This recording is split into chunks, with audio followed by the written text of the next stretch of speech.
is, right? Non-diatonic motions. Yeah. Um, well, I think what you mean is like using notes other than the scale notes, right? More or less. 1 flat 3, 2 5. Yeah. Kind of thing. Just like moving through the chord tone, the changes. Well, the first thing you should do, right? I mean, you should learn the notes of all of the chords, right? You should learn like what scales they're related to, okay? But really, what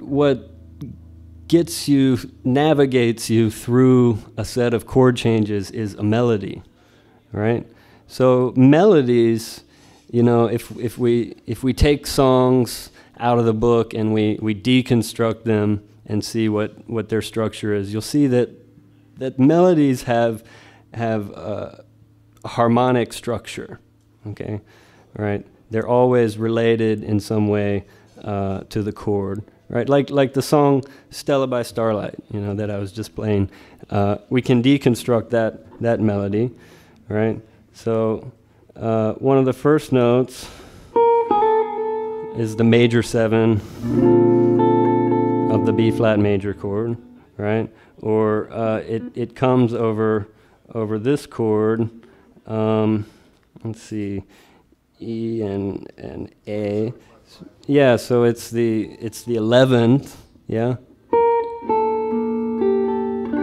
Okay, so there's a minor 7 flat 5, and this note is the 11, okay?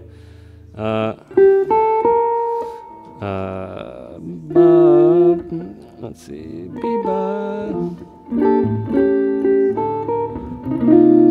All right, another 11, yeah?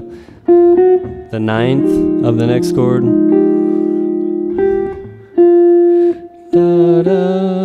The 5th.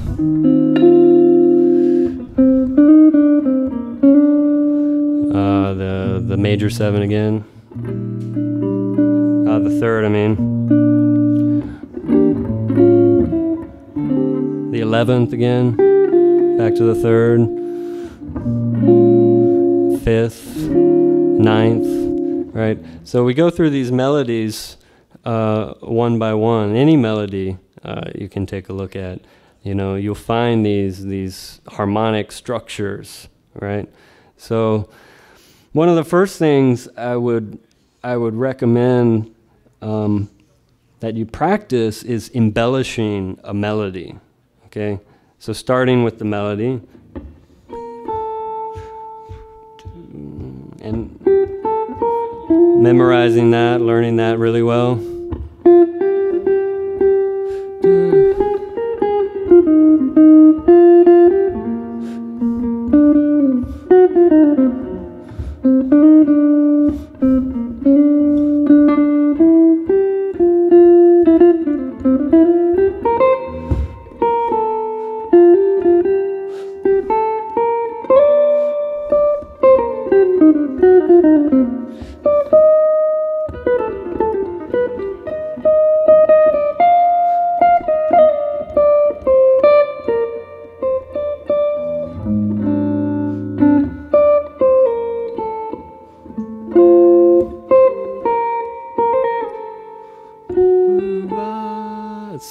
It's harder than it looks, yeah? Right? So I think in jazz anyway, improvisation starts with embellishing a melody, right? And it's historically so, right? It's been passed down from generation to generation, right? There's even, things get passed down with these little sayings, these short little sayings in jazz, and these anecdotes, stories, right? And one of the sayings is, let the melody be your guide, right? To guide you through the changes, right? Because no matter what you're doing, what embellishments you're playing, what scales, arpeggios and stuff that you're playing, if you can hear this ongoing melody cycling in your head, then you won't get lost, right? And the listener will also not be lost. The listener can be guided through the changes as well. Okay. So there's one story, I think, like with Louis Armstrong and King Oliver. I don't know if you guys know who King Oliver was, but he was Louis Armstrong's teacher, right? And Louis, he was like everyone else, and he wanted to play fast, so he was playing a lot of like really rhythmically active stuff with a lot of scales and chord tone stuff, and King Oliver was the band leader and the boss, and he came over later and was like, "Boy, what are you doing? You're playing all of this embellishment. You need to learn how to play the melody first." Right? So he's trying to teach him something about letting the melody be your guide, right? Okay.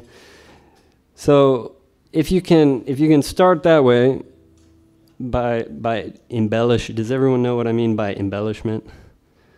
Okay. You've got something already, and you add rhythm, you add notes to it. Okay. And as far as a strategy for learning improvisation, I don't know of a better one than that. Okay, starting with melody, embellishing the melody, right, and then, if you can get good at doing that, then you can start kind of composing your own little melodies, right? You guys know about like learning licks and stuff. Well, what is a lick? A lick is like a little melody, a short melody, a phrase, a pattern, okay?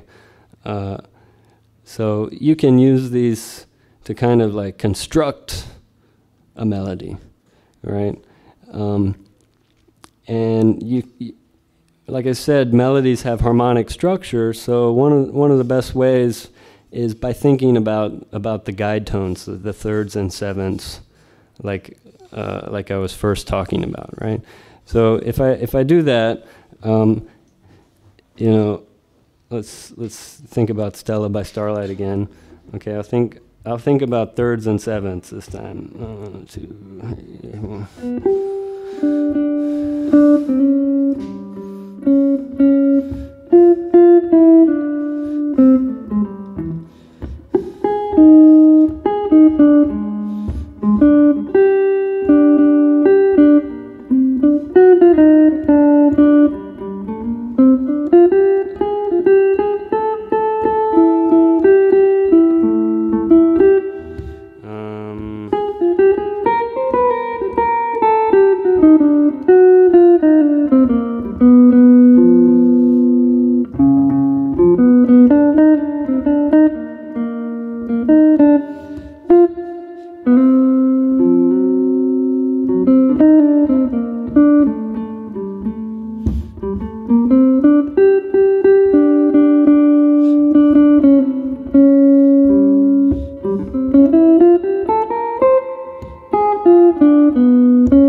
So I think, the next step is thinking about the guide tones and using the arpeggios, the notes of the chords, okay? So let's think about something simpler, okay? Like everyone usually knows this 2-5-1, A minor to D7 to G major 7, right? Like this little turnaround.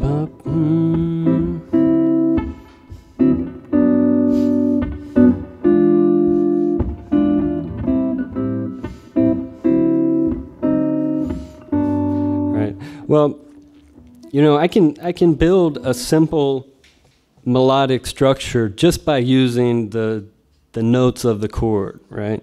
So we have A minor 7, right? D7 and G major 7. All right, so the